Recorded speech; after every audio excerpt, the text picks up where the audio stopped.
তো বোরকাটা এটা হচ্ছে আমাদের টেলার্সদের কেরামতি। কি গো, টেলার্সরা একটা ভালো পোশাক করেছে সেফ রাখার জন্য ভালো, কিন্তু শাড়িটা মেয়েদের জন্য সেফ না, সেফ হচ্ছে সালোয়ার কামিজ চুড়িদার। মনে থাকবে ইনশাআল্লাহ। অনেকে নাইটিও পরেন, হ্যাঁ নাইটি পরতে পারেন, অসুবিধা নাই, তবে নাইটি পরার পরে যেন শরীরের নিচের অংশে একটা পাজামা বা এমন কিছু পোশাক পরে যেন অংশটা ফাঁকা যেন না থাকে। আর নাইটি যদি কেউ পরেও এমন একটা সুন্দর ছোট হিজাব দিয়ে মাথা থেকে এই শরীরের পর্যন্ত ঢেকে নেয় যে নাইটি পরার পরে যেন বাইরে থেকে তার শরীরের অংশটা বোঝা না যায়। নাইটি পরে নামাজও পড়া যায়, কোনো অসুবিধা নাই। কিন্তু শরীরে আল্লাহ ইসলামে কোনো পোশাক আপনাকে চাপিয়ে দেয়নি, তবে যেটা ফরজ করেছে সেটা হচ্ছে পুরুষের নাভি থেকে হাঁটু পর্যন্ত ঢাকা ফরজ, আর নারীদের জন্য পায়ের পাতা ছাড়া শরীরের সব অঙ্গ ঢাকা ফরজ। কি বললাম?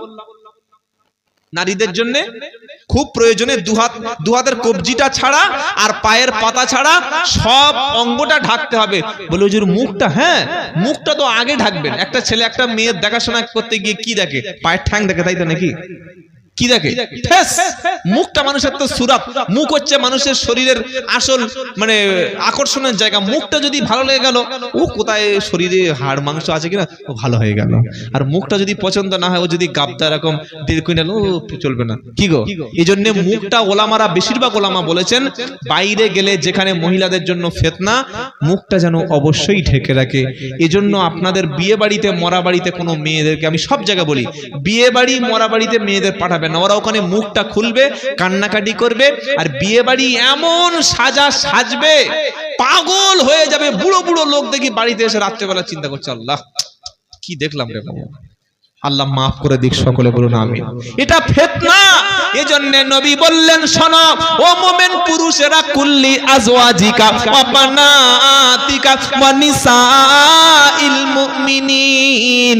ইসলামে আমরা মনে করি বোরকা ফরজ, বোরকা ফরজ নয়। মনে রাখবেন, পর্দাটাই ফরজ। তো বোরকাটা এটা হচ্ছে আমাদের টেলার্সদের কেরামতি। কি গো, টেলার্সরা একটা ভালো পোশাক করেছে সেফ রাখার জন্য ভালো, তবে এখন আবার যে বোরকা বার হয়েছে ওই বোরকাটা পরা হারাম। কোন বোরকা হারাম? বোরকা হারাম। হ্যাঁ, বোরকা দেখবেন এখানে একদম টাইট, এই শরীরটা পুরো টাইট, কোমরের কাছে টাইট, বুকের কাছে টাইট। এমন বোরকার উপরে ছোট ছোট কুচু কুচু বিভিন্ন স্টোন পাথর দিয়েছে, 1 কিলোমিটার দূর থেকে বোঝা যাচ্ছে কে মামনি আসছে না হারমোনি আসছে। এই বোরকাটা পরা হারাম।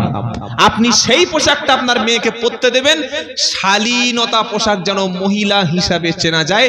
আল্লাহর কোরআন বলছে দুটো উপকার, এক দালিকা আদনা ইউরফনা, তাকে চেনা যাবে, পরিচিত হওয়া যাবে মুসলিম। আর 2 নম্বর ধর্ষণ, রেপ, শ্লীলতাহানি, এ সমস্ত খারাপ কাজ থেকে বাঁচানো যাবে। বলুন সুবহানাল্লাহ। 10 মিনিট ইনশাআল্লাহ, আমরা 10 মিনিট আমরা কথা কমপ্লিট করব। ফজরের নামাজ যদি কাজা করে তার মতো মারটা আগে আমার হবে। কি গো, হ্যাঁ, ফজরের নামাজ কাজা করলে মার আমার পড়বে। এক কাজ করি, সকাল 8টা পর্যন্ত বলি নাকি? হ্যাঁ, এই দেখো 3:30।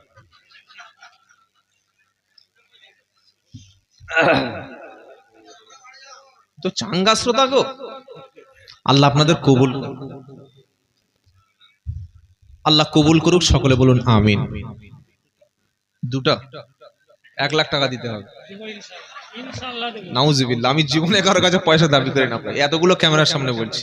কোনোদিন আমি কমিটিকে বলি না যে এত টাকা দিতে হবে না তো যাবো না। এটা কোনো আলেমদের কাজ না। তাহলে আমি কি পয়সা চাই না? আপনারা যেটা খুশি করে দেবেন, একটু চার ব্যবস্থা করুন যদি 10 মিনিট চলে। আপনারা যেটা খুশি করে দেবেন সেটা আমি নিয়ে নেব, এটা আমার কথা। কেউ 20 দেয়, কেউ 10 দেয়, অনেকে খুশি করে দেয়। কিন্তু যদি বলি যে 25 ছাড়া যাচ্ছি না, তাহলে ওটা ধর্মের জন্য আসছি না, ওটা পেটের জন্য আসছি। কি গো, শুনছেন আপনারা? পৃথিবীর প্রত্যেকটা নবী ওয়াজ করেছেন, আর আল্লাহ তার নবীকে বলছেন, নবী তুমি ওয়াজ করো। কোথায় আছে? ফাদাক্কির বিল কুরআনি মাই আখাফু ওয়াঈদ।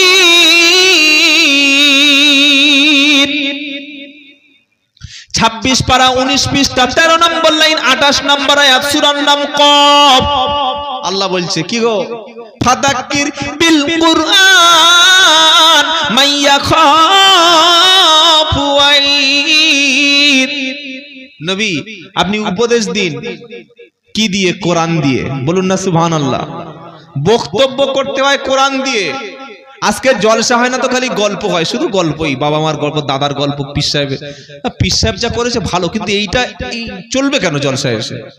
আল্লাহ বলছেন ফাযাক্কির বিল কুরআন মাইয়া খাফু ওয়াঈদ। নবী আপনি উপদেশ দিন, বক্তব্য করুন কোরআন দ্বারা। সুবহানাল্লাহ বলেন।